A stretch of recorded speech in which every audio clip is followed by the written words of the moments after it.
অগন্তি মানুষের মিছিলে যেন ফোরাত নদীর সেই শোকের ঢেউ।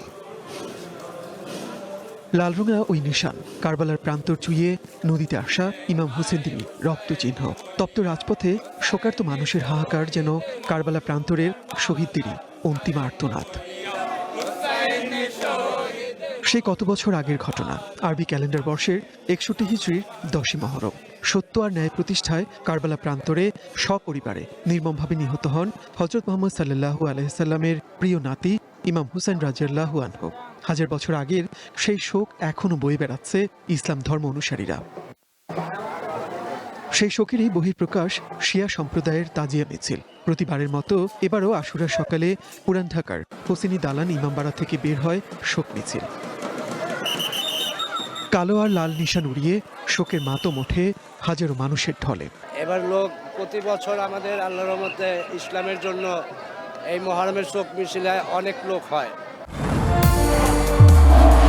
নির্মাণে নাম্বার 1 শাহ সিমেন্ট। গত বছর তো এই বছর এখনো অনেক হয়েছে।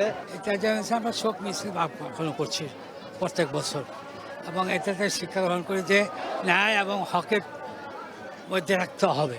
জালেমের বিরুদ্ধে সত্যের হকের লড়াই এটা অব্যাহত থাকবে এবং কিয়ামত পর্যন্ত। হুসাইন সত্যের প্রতীক ছিলেন, হুসাইন সত্যের ধারক ছিলেন, তিনি সত্যকে প্রতিষ্ঠিত করে গেছেন। খালি পায়ে শোকের পোশাক পরে মিছিল ছুটে চলে জিগাতলার প্রতীকী কারবালার প্রান্তরে। কেউ নিশান নিয়ে ছুটেছেন, কেউ বা জিঞ্জির মাতমে রক্ত ছড়াচ্ছেন।